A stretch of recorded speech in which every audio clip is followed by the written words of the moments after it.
There is no light without dark.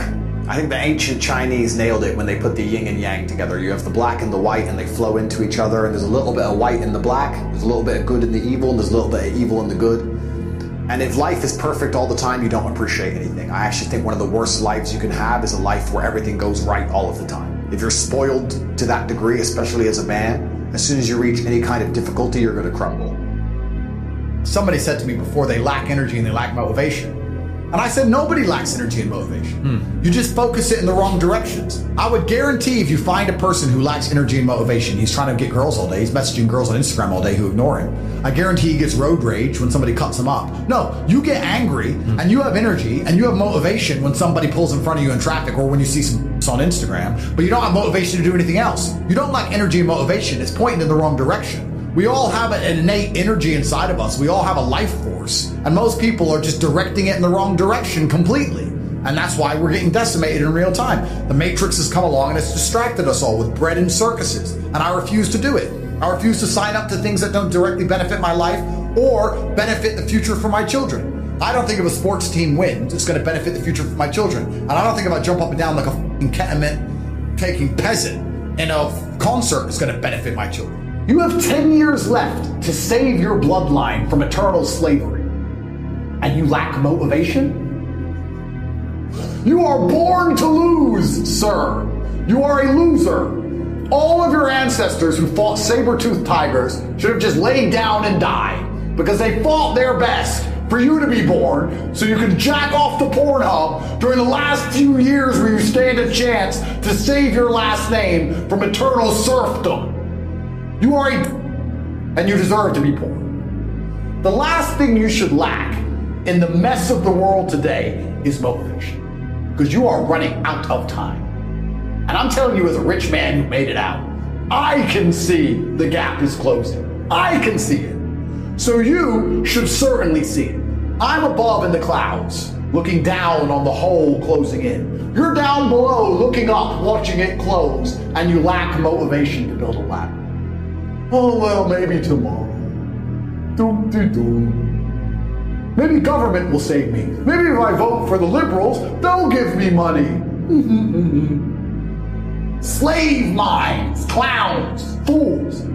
The last thing you should lack in the world today is motivation, because truly people are running out of time. When you want to explore all the levels on the map of life, you don't just want all the levels at the top. See, this is the mistake most people make. They sit there in a normal life and they dream of being rich and going on nice vacations and dream of all the nice things. They don't dream of all the bad things. They think they can have all the light with none of the dark. That's not how it works. The only reason you appreciate being rich is because you were poor. If you were born rich, you don't appreciate it.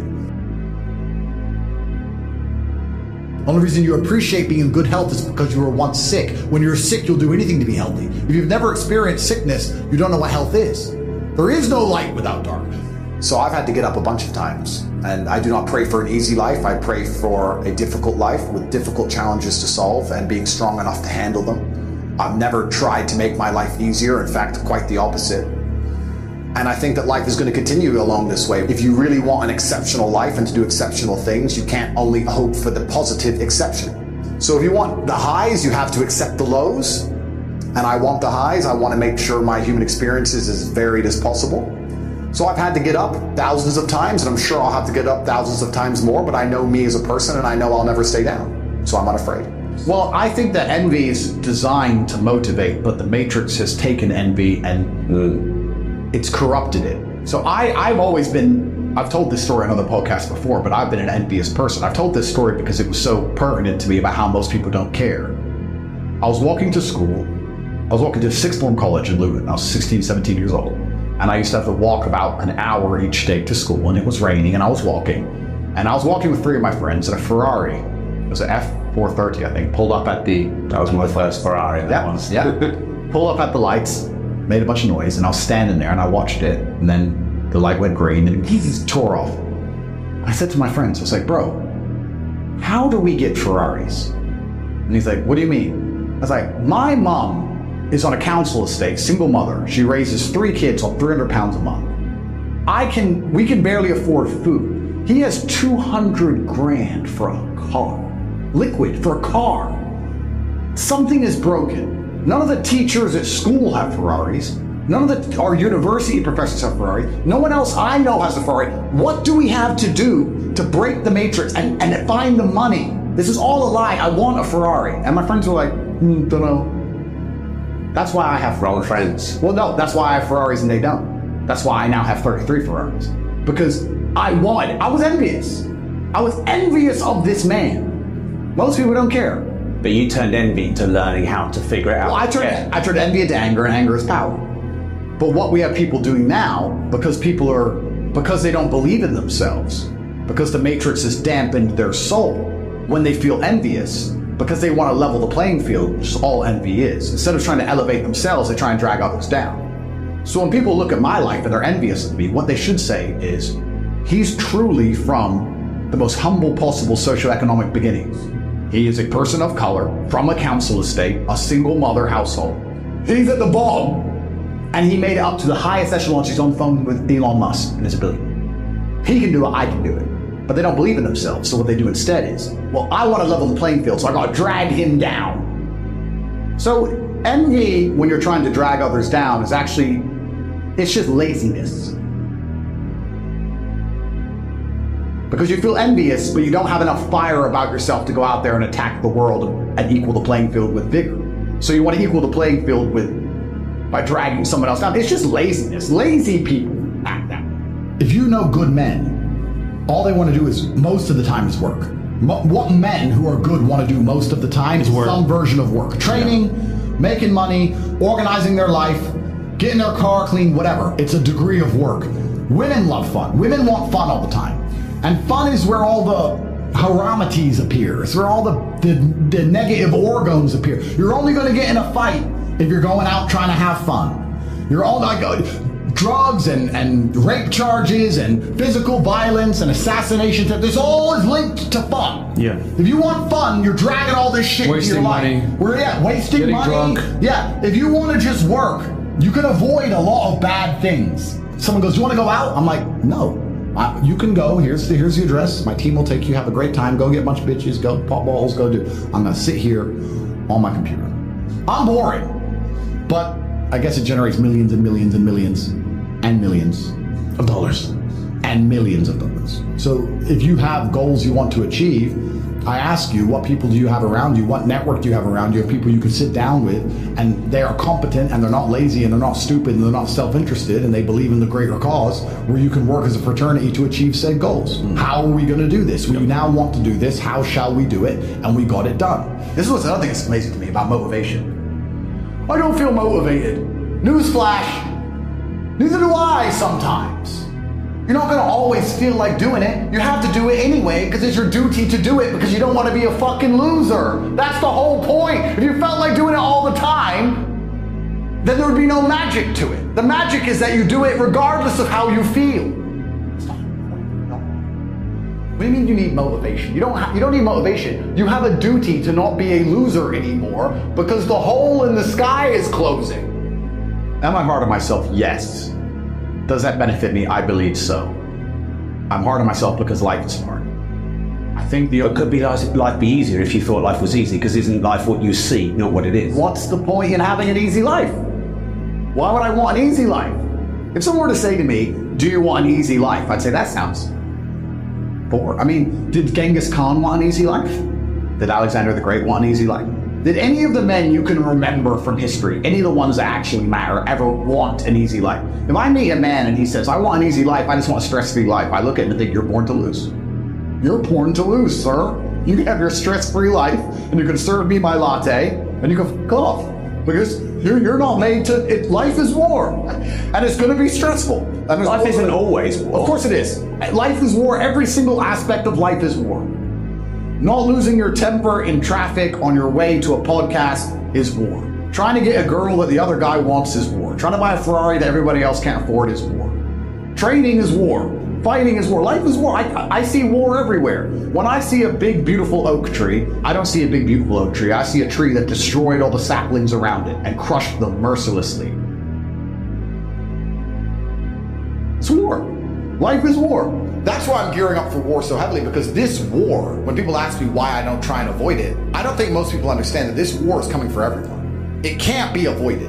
you're either going to become someone like me who's fighting against it, the counterculture, or you're going to buy into it and be a victim of it. I don't think any man who wakes up and accepts the garbage that the Matrix tells them, that yeah, it's okay to be depressed, that we just talked about, yeah, you should be running around doing perkies and Adderall and consuming porn and sleeping with a bunch of and yeah, go to school and get an education and get in debt, and then go get a mortgage and get in debt, and then 9 to 5 and just slave away, and you'll be retired when you're 74, it's going to be fine. All the things they push, all the standardized mechanisms that a man's supposed to live his life by, I believe lead to crippling depression and sadness anyway. I don't think that makes anyone happy. Let me see. Dude, how do you have so much energy? Because I don't waste my life force. I haven't been to any stupid concerts. I don't take any stupid drugs. I'm not smoking weed like an idiot. I'm not cheering for a sports team. All of my life force is inside of me so I can master the 7 styles of Aikido and tell the conservatives they're fucking dorks. Nerds. That's why. They're all nerds. They're nerds. I'm full of life force. I'm the man who will struggle to the end. I'm that guy. If an alligator were to get hold of me, not only would I snap its neck, but let's imagine 20 alligators got hold of me and they got lucky and somehow managed to decimate me until the last second where I lost consciousness. I would be snapping necks of alligators. To the last second, I refuse to die. I'm that guy. I don't waste an ounce of my life force on anything that's unimportant. Ever.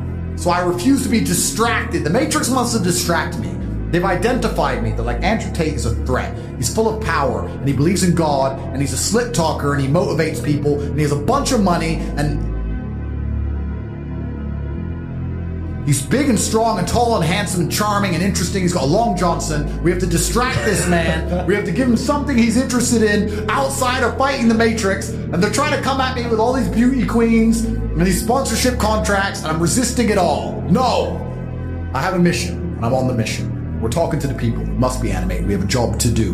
We must let the people at home know that enslavement's coming for their entire life and their bloodline unless they resist. Stop watching the fucking Super Bowl. Stop going to stupid concerts. And instead, be motivated about your family's future. You're going to feel happy as a man when you feel respected and needed. You need a purpose. People need to need you alive.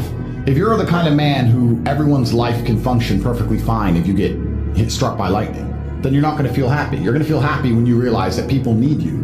And for them to need you, you have to be useful and you have to be competent. And whether that's children or your girlfriend or your parents or anyone else who cares about you, I think living for other people is one of the most beautiful things a man can do because it gives you a purpose, a higher purpose. And most of the men out there who live normal lives do exactly that. Why do they work jobs? They work jobs for other people. They don't do it for themselves. They don't even keep most of the money. It goes on the kid, the wife, the house, and they're taking care of others. And that's a masculine imperative God has instilled in us, and it's a beautiful thing. And I think if you're going to do that, you may as well do it for your own offspring. Who else are you doing it for? My favorite food is pride. I don't know if that's a bad thing, but I love when my woman comes to me and goes, you know what? You just fix everything. They had you in jail, man. You were supposed to be done. They're lying about you all over the MSN. They're saying you're a human trafficker. They stole all your money. They froze all your banks. Why am I on a jet with roses? Because I'm the top G. That's why. Because I'm that guy. She's like, you've just never failed. I've never seen you fail. So correct, I do not fail. So when I see somebody who doesn't have what they want, I know they haven't tried their hardest. And that's a constant universal fact. I've never seen somebody truly dedicate themselves to anything and fail. I've never seen anybody truly try and fail in history, ever. So I wake up and go, let me do the math. If I never worked again, I could spend $422,000 a day for this life. I have all the cars. Do I need that? No. You know, maybe I'll have a coffee. Let me try and chill out today. Within 22 minutes, I'm back on my laptop. There's nothing else to do. There's nothing else to do. And I can't stop myself working as a person who doesn't need money. And then there's people with no money who don't work. It blows my mind, which is why the winners are winners and the losers are losers. Losers do a little bit of work and rest. Winners work as hard as possible and worry they're not working hard enough. It's just a separation of personality types. And it's almost like you can't save these people. So am I hard on myself? Yes. Will that change? No. Life is war, life is hard, you're supposed to be hard on yourself. Perhaps most men would benefit from being a lot harder on themselves. I think I see a lot of men coming up with a lot of excuses for permanent failure. I see it all the time. Why? I can't pay my bills. Okay, cool. Why? Oh, because it's hard. It's all just sympathy bull. I don't want to hear it. It's garbage. It's hard for everybody, and you're going to have to just be harder on yourself and pull it off. Or fail. And don't talk to me. Bro, it's I don't know what to say. I don't want to come across as a psychopath, but it's like life is difficult. I made this decision to be this man, and I understood exactly what it comes with. And a lot of people at the bottom see all of the benefits. They see our cars, see the private jets, they see the girls, they see the status, and they want all of that, but they don't want the negatives, and that's why they're never going to get it. Yep. Because on your way up, you're going to start getting hit with the negatives, you're going to be derailed. There's no way to get to the top without dealing with monumental levels of stress. I often say the reason a lot of people don't have the things they want is they couldn't handle the things they want. They couldn't handle the life that is required to get the things they want. They simply would get anywhere near it and start to panic and pussy out and just go on holiday and hide on a beach and delete their social media. Even comments. Bro, mean comments. I've got street problems. You think I give a about mean comments from some anal? It's difficult for me to put into words how much I don't care. But there's people out there that do care. Yeah. And then they think, oh, I want to be like Top G, but you can't handle a comment on the internet. Bruv, these people are born to lose. So you have to decide, you need to look in the mirror and really make a decision, because I think perhaps if you want to build a life, choosing your life path and knowing which life path you want to go down is going to allow you to be the most effective in the construction of that life. If you say, I can't handle that stress, I want to be somewhere in the middle, then accept it, accept the good and bad that comes with that, accept the kind of life you want to build and go do it. But don't sit there and say, I want to be Top G, I want to live this great life, and you're not prepared for war. Yeah. So I said this even to a girl I was dating. I said, you're happy all the time. And I love that. Because I'm stressed. And I'm not complaining about being stressed. I think the masculine role is to wake up stressed. I wake up stressed. I wake up and I've got a bunch to do, a bunch of people to talk to, a bunch of money to make, etc. I'm stressed. I'm not miserable, but I'm certainly concerned all of the time. I'm focused all of the time. I'm always busy. I have a lot going on. I'm never relaxed. I'm never at peace. That's not who I am as a person. I think that you're supposed to be stressed, but I actually love feeling stressed. I do best when I'm stressed. Pushes you. I've had 87 professional fights. For about 3 of those fights, for some reason I wasn't nervous, and it really bothered me. So why am I not nervous? I like feeling nervous. I like being stressed. I fight better. I react quicker. Have you ever been jumped, like you get scared and someone jumps out at you? That's when you're the fastest you've ever been. Yep. So I think stress is a fantastic motivator. It's a beautiful thing. And my stress comes from the fact that I don't have enough. But is it for me, or is it for just being able to care about all the people I care about? If you don't have the mental control to force yourself to do push-ups, or force yourself to be happy and distract yourself with something asinine, or force yourself to change your own thoughts, you're going to sit there in a cycle of depression and sadness. I think one of the only things in life you truly have control over is your state of mind. You can't even control if your heart keeps beating. It can stop anytime it wants. You can't control the weather. You can't control if the police bust your door down. You can't control if the Matrix decides to coordinate all of the media in the world to say you're something you're not. You don't have control over much, but you do have control over your state of mind and how you react to things. And I see God in all things. I see God in all outcomes and all situations, and I believe that He is the best of planners, and He is giving us tests for us to learn and grow. And I never allow my state of mind to betray me. I've never lost control of my head. I've never felt depressed. I've never felt sad. I've never felt sorry for myself. I've never been able to get rid of a thought I didn't want to get rid of. And I think that we live inside of our own minds, and as long as you control your mind, you get to control your reality. So I don't think I've ever lost control. And I don't think I ever will lose control. No matter what happens to me, I'll always control my mind and control how I view it. And I view all things as a positive, no matter how negative they seem. I see the positive in everything, and I see the lesson in everything, and I see God in everything. So for that reason, I will confidently state I've never lost control, because all that we have is our state of mind, and I own mine. I am something I said in my email recently. I said, you could give the average man a brand new Ferrari and a road map and a coffee and a full tank of gas and tell him the destination, success. And halfway along the drive, he'll quit. It's too hard. No matter how well you set it up for people, they'll quit. What more? I've given you a Ferrari, a full tank of gas, I've given you the latte, I've given you a road map, I've given you a hot girl to sit next to you and play songs, do selfies. I've given you everything. Just drive the car. No, yeah, it's far. I don't have motivation. You're a loser. You are a loser. If you do not win, you lose. What do you call someone who loses? A loser. The gap is closing. The elites hate you. You no longer have sexual consent. You're a permanent criminal in the eyes of the law. They're here to decimate you and your entire bloodline. You're 22 at the height of your capabilities, the height of your energy. You heal like Wolverine. It is Friday. Are you making money? What are you doing? Oh, there's this band. I really want to see this band. I guess you just deserve to lose, friend. I guess you're just an idiot. And I don't feel sorry for you. I guess you're just a dummy. And that's how I feel. So imagine how the elites feel. We're scum to these people. We are. I'm not a rich man. I'm just a poor man with loads of money. I'm from a Luton, Kansas. I wear diamond watches, bro. You understand? Yeah, dude. I'm just a poor man with billions of dollars. But it's scary when you start to understand how all these things really work. And I don't think the average man at home understands this. And if you start to understand it all, the last thing you will lack is motivation. How can you lack motivation? How can an antelope in the jaws of a tiger say, I lack motivation?